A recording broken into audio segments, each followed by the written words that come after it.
I want to talk about simple interest and compound interest.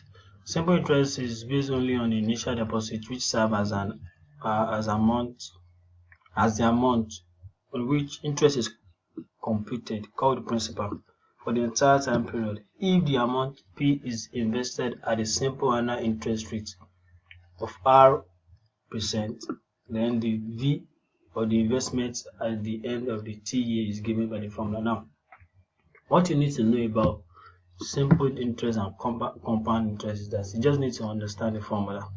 If you know how to use the formula, you are good. Now, P is the principal, V is the investment, and R is the rate, T is the time. You get it? Sorry, V is the value of the investment at the end of the T year. So that's the total amount of money you're going to get. That's V. Now, at the end of the year, so this is the formula. V equals to P into 1 plus RT over 100. You have to know that. That's for simple interest. Now, for compound interest, the difference is similar, but it's not the same thing. In this case, in the case of compound interest, interest is added to the principal as a regular time interval, such as annually, quarterly, monthly. Each time interest is added to principal, the interest is said to be compounded after each compounding interest is earned on the new principal, which is the sum of the preceding principal and the interest just added. If the amount P is invested at an annual interest rate of R% compounded annually, then the value RB, which is the total investment of the at the end of T years, is given by the formula. So now, this is the formula for the compound interest. Almost similar. V, which is the value of the investment after T years, equals to P, which is the principal. Principal is the initial money you use, or your initial deposit, the money you use to invest.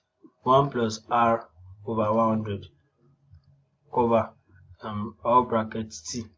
T is the number. Can you notice that in simple interest, the T is beside R here. Compound interest, the T is outside the bracket here. That's the difference. Now, let me give you there's another thing you need to know. If the amount P is invested at annual interest rate of R%, compounded time per year, then the value V of investment at the end of T years is given by the formula. No, there's another formula. When the number of year is more than 1, I guess. I think this one is for annually, compounded annually. If it's per year, compounded times per year. So if there are a number of times, so you can use this N represent the number. You understand? So you might not have a clear picture of this now, but by the time you are using it to solve, which I'm going to talk about in a few minutes now, I'm going to use these 3 formulas to solve question. So you are going to understand how to use each formula. That's that's the most important thing. You must know the formula and know how to use it.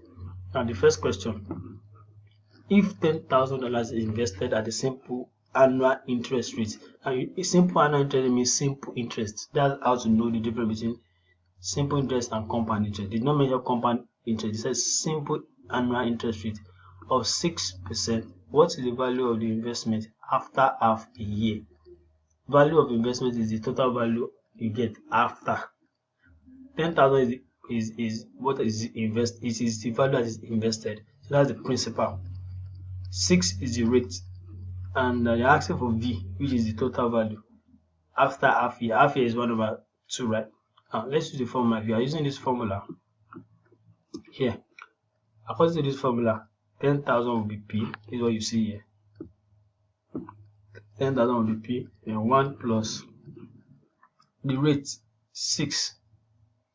You have to put 6 here. So 6 over 100, that gives us 0.6. So that's the meaning of that. 6, since it says 6%, so that will be 6 divided by 100. So that's why I have 0.06 times T. T is the half year, they say half. So 1 over 2. So when you calculate this, you are going to get 10,300. So the rate, interest is 300. That's that. Then let me move on. This one is going to be, let me just use the question so that you see. 2.78 That's the example. If an example P is to be invested, that's the principal, at an annual interest rate, of 3.5%. Now that's a compounded annually. There's a difference here. Here they wrote compounded. That means you are going to use compound interest formula for it. Compounded annually. They said compounded annually. So I'm going to use the second formula. What should be the value of P? So that the value of investment is 1,000 at the end of 3 years. Now, I'm going to use this formula. This is compound interest, compounded annually. Can you see? R percent compounded annually. So this is the formula. You're going to use this. V equals to P 1 plus R on 100 all bracket C. So let's see how we're going to use this here. Now, according to the formula, 3.5% annual interest rate compounded annually, the value of investment after 3 years. So P formula 1 plus R over 100, if you can remember. So that will be R over 100, that will be 3.5 divided by 100. So that will be 3.5 over 100, like we have here. R, and the R is 3.5 over 100. Bracket C. C is here. So C is here, so 3. So by the time you solve it, now you need to know the value of investment. I said the value of the investment is 1,000. Right? That's B. So this formula equals to V, right? So this V is 1,000 here. By the time you solve it, now how do you solve? You solve it normally. So you divide both sides by 1 plus 0.035 all this power cube. When you do that, then you get this 901.94. That's the answer. Now let's look at another question. A college student expects to earn at least 1,000 in interest on an initial investment. So this is the principal. Initial investment, and is expected to earn this. So that means this is the principal, this is the profit is having. If the money is invested for 1 year as an interest, as an compounded quarterly. Now this is a different case now. Compounded quarterly means raised to power 4.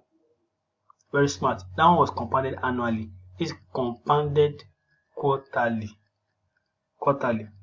Now, and this is where you use the formula, the last formula. The first one was simple interest. The second one was compounded annually. This one is compounded n time per year. So that quarterly, this is when you use this formula. This formula, it's different from when they say simple interest. Talking about compound interest and talking about per year. Now, this is where you use this formula, quarterly. Now, let me show you how you're going to use it. Now, they said, now you're going to use this formula. The formula is V equals to P, the bracket 1 plus R over 1 N, 100N, NT, raised by NT, different from the second one. No, so now, the initial investment is 20,000, 1 plus R. Now, I think we are looking for our R, Abi. What is the least annual interest rate? Okay, R, we are looking for our R over 100 times 4, because this is compounded quarterly. This quarterly means 4. Quarterly. So that's 4. So 100 times 4, because that will be 100 times N. 100N. So the one raised power here, this power here, the formula is NT, which is 4 times. The T here is 1. They said for 1 year. See, so for 1 year, check the formula if you need to remind yourself. This is the formula we are using, this one. Now, so when you solve that, then they not told you that expect to earn at least, time is either is equal to this, equal to or greater than, that's the meaning of at least. So equal to or greater than 21,000. Why is it 21,000? It's 21,000 because this is the initial investment. This is the money is earning. So the value of the money, which is V, will be profit plus principal. Do you understand? So that's the trick here. Now I'll show you my own normal workings. So V is the value, the total value equals to profit, which is 1,000 naira, plus the principal. So 1,000 naira plus 20,000 naira, which equals to, let me show you, the 1,000 naira plus the 20,000 naira. It gives you 21,000 naira, right? So that's that. So that's equal or greater than this. Now by the time you solve it, divide both sides by 20, you have this one equal or greater than 1.05. Then you now look for the root, raised to the power 4, fourth root of 1.5, so that this can be opened, so that be 1 plus r over 400 equal or greater than this. Now by the time you do that and you solve it well, probably you this one goes to the other side, that will be minus 1 root fourth root of 1.05 minus 1. Then you divide both sides, you multiply both sides by 400, so that will give you 400. This, that will give you this, so that will give you this.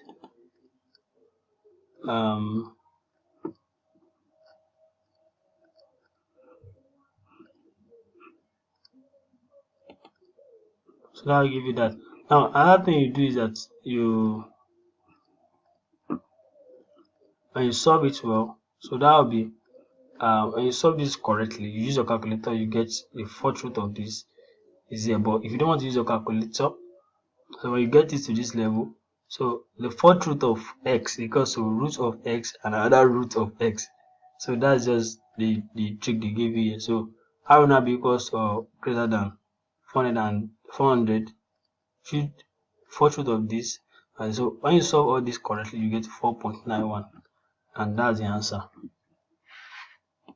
So